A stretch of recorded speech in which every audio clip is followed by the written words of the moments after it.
Hello and welcome to Center for Victory's podcast of Your Best Day Yet.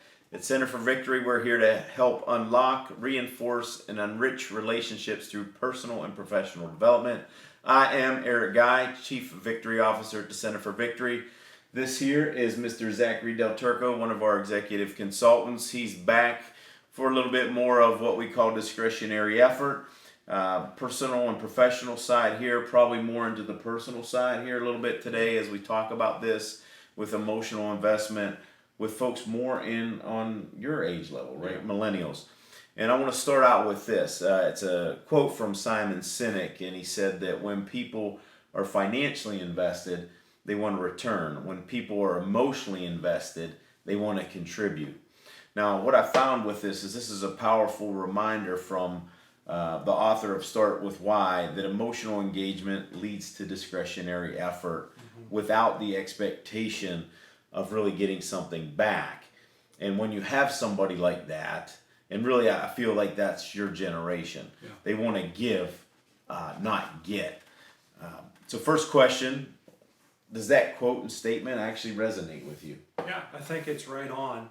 When you're emotionally connected, you'll never work a day of your life. Ooh, and I want to back up just a little bit to kind of give people my age and everybody what is discretionary effort. Okay. It's going from I have to I get to, or I got to I get to. I know that's not verbally or vocabulary correct, but when you are emotionally connected, you're right person, right role. Yeah. Your manager believes in you, or your leader believes in you. That's a huge piece of that. You're part of a team that is empowering. And then lastly, you're part of that great culture. I truly believe you'll never work a day of your life.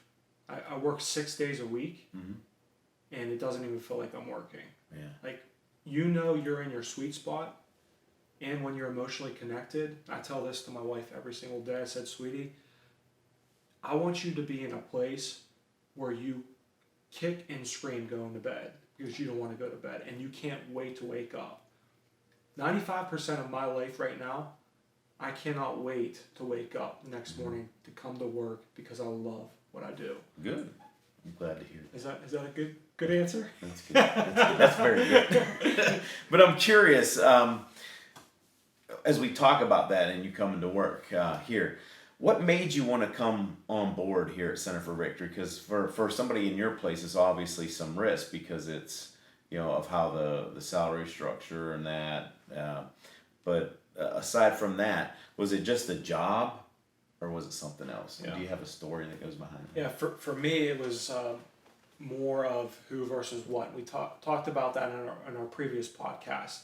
I cared more about who I was with than what I was doing.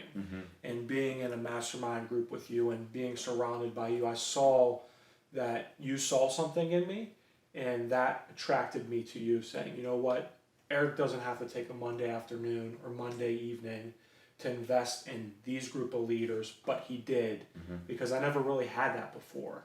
I never had a leader that called out the greatness in me, that actually sat down with me and just didn't have any agenda. Hey, what's going on in your life? I see you're stressed. I see maybe you're not in your sweet spot. You might be getting micromanaged. And you just sat down with me and said, you know what? I want to get to know you.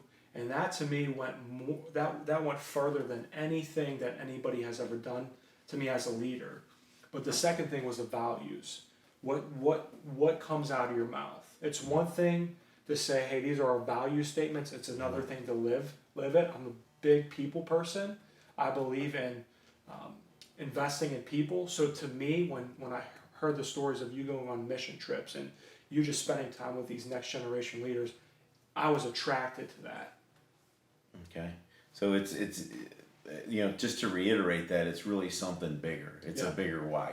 It's not just a job, right? It's a career. Yeah. Being a part of something that is bigger than myself.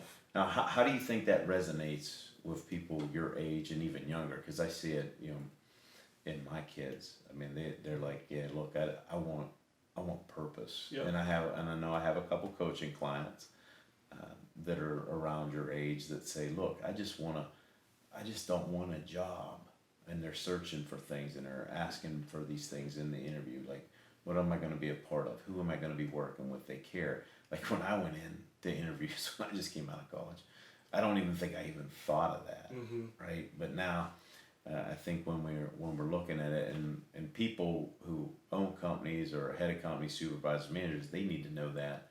But I think the younger generation needs to know that's valuable. They should be looking at that as part of their personal development, right? You should. No, you should, and I think nothing against your generation at all, but you could give and not see, okay, I'm giving to this charity. Our generation, we want to not only give our money, but we want to give our time. We want to see tangible needs. And I think that's that aspect of when we're working for a company, we want to see that we're making a difference for the company, that we're not just doing spreadsheets and looking from afar, oh, maybe this is how that correlates to us growing the company or impacting. Like we specifically want to be some part of something that is bigger than ourselves. And it's attached to the bigger why. And what's funny is people will say that and maybe make fun of it, but here's the deal. We know from research, I mean, I'm not making this up, there's research out there that says people want to contribute to something larger than ourselves from about 9 hours a day, which is work. Yeah.